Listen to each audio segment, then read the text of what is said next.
آپ حضرات اتنے خوش نصیب ہیں، اتنے مبارک ہیں کہ صحیح حدیث میں رسول اللہ صلی اللہ علیہ وسلم نے ارشاد فرمایا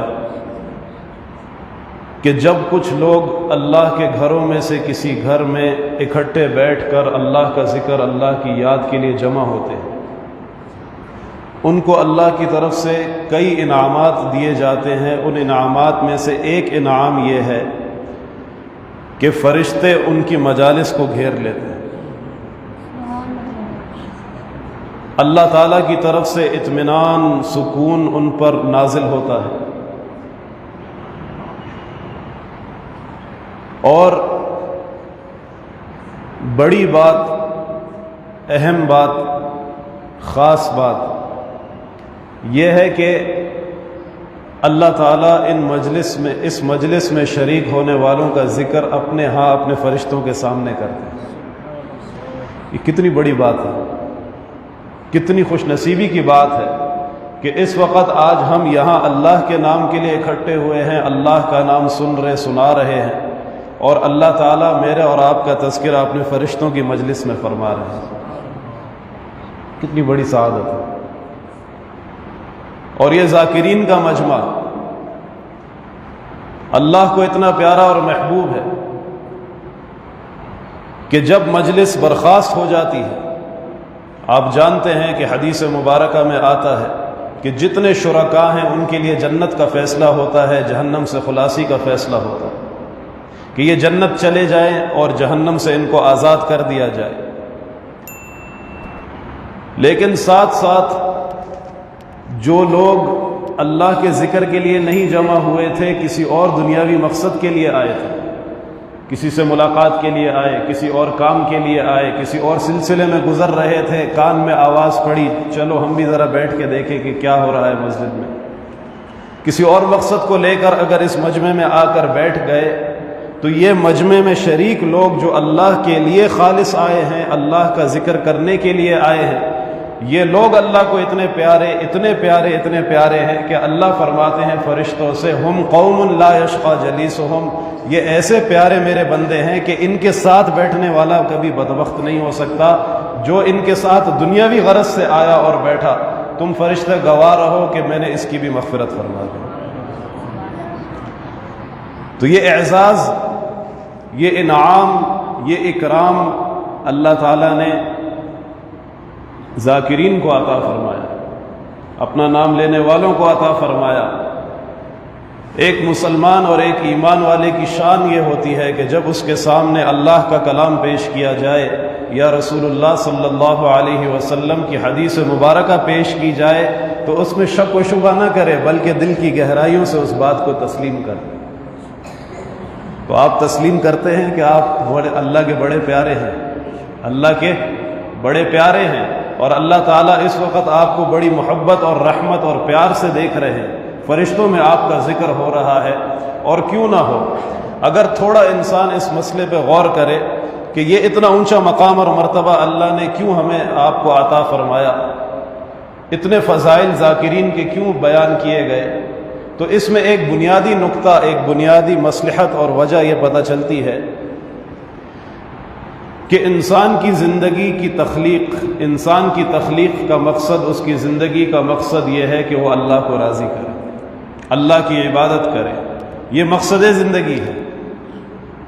جو لوگ اللہ کے ذکر کے لیے جمع ہوتے ہیں، اللہ کی یاد کے لیے جمع ہوتے ہیں، وہ اپنے مقصد زندگی کو پورا کر رہے ہوتے ہیں۔ جو اپنے مقصد پر چلتا ہے یہ اللہ کے ہاں پیارا اور مقرب ہے، جو مقصد سے ہٹ جاتا ہے یہ اللہ سے دور ہو جاتا ہے۔ امام الاولیاء، شیخ التفسیر والحدیث حضرت مولانا احمد علی لاہوری رحمۃ اللہ علیہ نے ایک جگہ یہ بات ارشاد فرمائی ہے کہ انسان کا ایک مقصد ہوتا ہے اور ایک ضرورت ہوتی ہے، ایک ہے مقصد اور ایک ہے ضرورت۔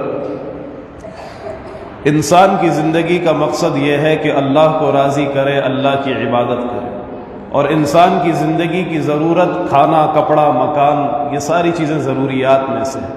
عقل مند اور ہوشیار انسان وہ ہے جو اپنی ضروریات کو اپنے مقصد پر قربان کرے۔ آپ حضرات بڑے دور دراز علاقوں سے تشریف لائے ہیں، اپنی ضروریات کو قربان کر کے آئے ہیں، یہاں گھر جیسا آرام نہیں ہے، گھر جیسا ماحول نہیں ہے، گھر جیسے کھانے کا بندوبست نہیں ہے، آپ کے گھر کے افراد نہیں ہیں، صرف ایک اللہ کو راضی کرنے کے لیے آپ اپنے گھروں سے نکلے ہیں۔ آپ اللہ کی ذات پر یقین رکھیں کہ ایک ایک قدم پر اللہ نے آپ کے ہزاروں گناہوں کو معاف کیا ہوگا، ہزاروں نیکیاں آپ کے نامہ اعمال میں لکھی ہوں گی، اور جتنا اخلاص کے ساتھ میں اور آپ یہاں پر آئے ہوں گے، اور جتنا اخلاص میں اور آپ یہاں پر اپنے دلوں میں پیدا کر لیں گے، اتنا ہی زیادہ یہ سفر میرے اور آپ کے لیے کامیابی کا ذریعہ بنے گا، اللہ کے قرب کا ذریعہ بنے گا، اللہ کی رضامندی کا ذریعہ بنے گا، اور یہ مجالس انسان کے ایمان پر اختتام کا ذریعہ بنتی ہے۔ بڑی خوش نصیبی ہے، بڑی سعادت ہے، الحمدللہ۔ اللہ کا مستقل اس پر شکر ادا کریں اور ساتھ ساتھ توبہ استغفار بھی کریں۔ دوسری بات میں آپ سے یہ عرض کرتا ہوں کہ ان اجتماعات کے مقاصد میں سے ایک اہم مقصد یہ بھی ہوتا ہے کہ میرے اور آپ کی اصلاح ہو جائے۔ اللہ کو راضی کرنا، ذکر کرنا، یہ بھی ایک مقصد ہے، لیکن ایک اہم مقصد یہ بھی ہے کہ میرے اور آپ کی کیا ہو جائے؟ اصلاح ہو جائے، اصلاح ہو۔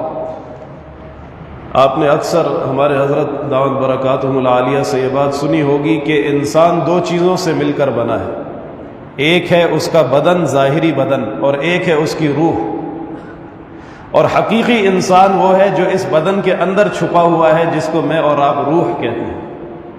یہ جو جسم نظر آ رہا ہے یہ حقیقی انسان نہیں ہے، حقیقی انسان اندر ہے۔ حضرت لاہوری رحمۃ اللہ علیہ فرماتے تھے کہ حقیقی انسان انسان کی روح ہے، حقیقی انسان انسان کا وجود اور بدن نہیں ہے۔ فرماتے تھے کہ اس کی دلیل یہ ہے کہ جب انسان کا انتقال ہو جاتا ہے، اس دنیا سے انسان چلا جاتا ہے، تو ابھی تھوڑی دیر پہلے یہ عدنان تھا، ادھر سانس ختم ہوئی، اب یہ میت ہو گیا۔ لوگ کہتے ہیں کہ بھائی عدنان کا انتقال ہو گیا، عدنان دنیا سے چلا گیا۔ او بھائی عدنان کہاں چلا گیا؟ عدنان کی تو لاش یہ رکھی ہے نا، یہ عدنان کی لاش ہے، یہ عدنان نہیں ہے۔ تو عدنان کہاں گیا؟ معلوم ہوا بڑوں کی بات بڑی ہوتی ہے۔ عجیب نقطے کی حضرت نے بات ارشاد فرمائی، حضرت کے ملفوظات ہیں، چھپ چکے ہیں، اگر موقع ملے آپ ان کا مطالعہ کریں، انسان کی دل کی دنیا بدلتی ہے ان کے ملفوظات پڑھ کے۔ عجیب بات حضرت نے لکھی۔ حضرت فرماتے ہیں میں نے اس بات کا جب مطالعہ کیا تو کئی دن تک دل پر ایک عجیب کیفیت طاری رہی۔ حضرت نے لکھا کہ انسان تو انسان کی حقیقی روح کو کہتے ہیں، باقی یہ تو لاش ہے۔ پھر ایک بات حضرت نے آگے فرمائی، معلوم ہوا کہ میں اور آپ اپنی زندگی کا اکثر حصہ اس لاش کے بنانے کے لیے گزار رہے ہیں، جو حقیقی انسان ہے اس پر میرے اور آپ کی نظر نہیں ہے۔ اس لاش کو کتنا انسان سنوارتا ہے؟ یہ لباس ایک لاش پر میں نے پہنا ہے، کھانا پینا اس لاش کی ضروریات ہیں، یہ گھر بنگلے محلات یہ اس لاش کی ضروریات ہیں۔ یہ لاش ہے جس کو میری روح لیے پھرتی ہے، جب میری موت کا وقت آتا ہے لاش یہیں رہ جاتی ہے، لاش کی ضروریات بھی یہی رہ جاتی ہے۔ ایک روح ہے جو جسم سے جدا ہو جاتی ہے۔ اب دیکھنا یہ ہے کہ میں اور آپ اپنی ذات کے ساتھ کتنے مخلص ہیں، میں اور آپ اپنی ذات کے لیے کتنے فکر مند ہیں، میں اور آپ اپنے آپ کو کتنا اللہ کا مقرب بنانا چاہتے ہیں۔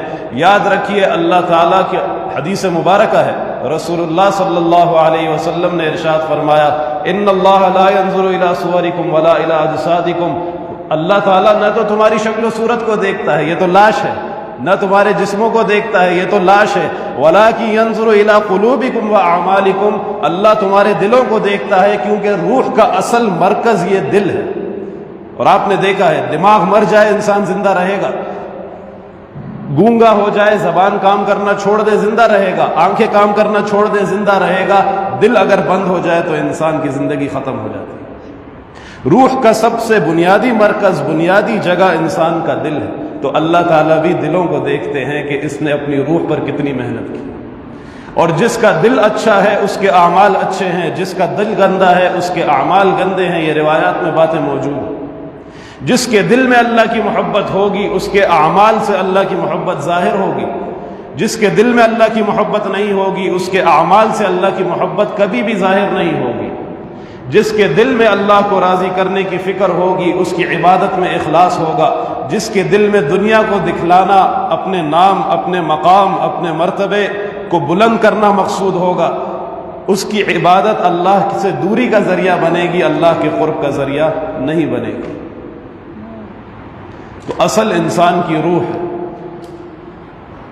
اسی روح کی اصلاح کے لیے آپ نے کتابوں میں پڑھا ہے، اکثر علماء سے سنا ہے، علماء اکثر فرماتے ہیں کہ جسمانی امراض ان کا علاج طبیبوں ڈاکٹروں کے پاس ہے، روحانی امراض ان کا علاج اللہ والوں کے پاس ہے جو روحانی طبیب ہیں۔ تو جسمانی امراض یہ تو وہی امراض ہے جو میں اور آپ جانتے ہیں، لیکن روح بھی انسان کی بیمار ہوتی ہے، روح کو بھی مرض لگ جاتا ہے، روح بھی بیمار ہو جاتی ہے۔ روح کی بیماریاں کیا کیا ہیں؟ شہوت، غصہ، کینہ، غضب، بخل، حرص، بدگمانی وغیرہ وغیرہ، تکبر، عجب، یہ سب کی سب چیزیں روح کی بیماریاں ہیں، روحانی امراض ہیں۔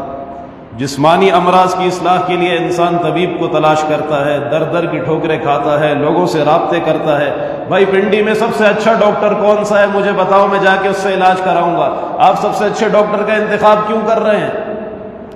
عام کلینک میں چلے جائیں نہ، بابا میرے جسم کا معاملہ ہے، ایسا نہ ہو کہ میری بیماری کو بجائے صحیح کرنے کے اور بیمار کر دے۔ لیکن روحانی معاملے کے اندر جب بات آتی ہے تو اکثر معاشرہ آج ہمارا اس سے غافل ہے۔ روحانی امراض ہے، دنیا داروں کا تو کیا کہنا، دنیا داروں کا تو کیا کہنا، بڑے بڑے اپنے آپ کو دیندار سمجھنے والے بھی تکبر میں مبتلا آپ کو ملیں گے، بڑے بڑے اپنے آپ کو دیندار سمجھنے والے بھی آپ دیکھیں گے کہ ان کے معاملات، ان کی معاشرت، ان کے اخلاق، ان کا کردار، ان کی سیرت، یہ سب کی سب اگر آپ دیکھیں گے تو آپ کے دل میں نعوذ باللہ اسلام سے بدگمانی پیدا ہو جائے گی۔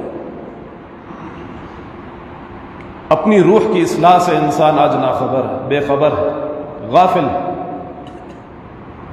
اور قبر میں کام آنے والی چیز یہ روح ہے، آخرت میں مراتب اور مقامات دلانے والی چیز یہ روح ہے۔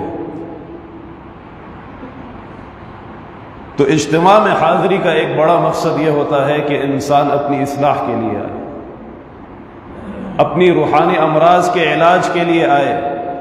اللہ والوں کی نظروں میں اللہ نے شفا رکھی ہے، اللہ والوں کے کلام میں اللہ نے شفا رکھی ہے، اور تو چھوڑیں، اللہ والوں کی صرف صحبت میں کوئی آ کر اگر بیٹھ جائے تو اللہ تعالیٰ اس کے دل کی دنیا کو بدل دیتے۔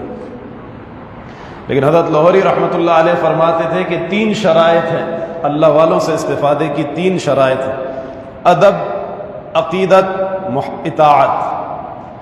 ادب، محبت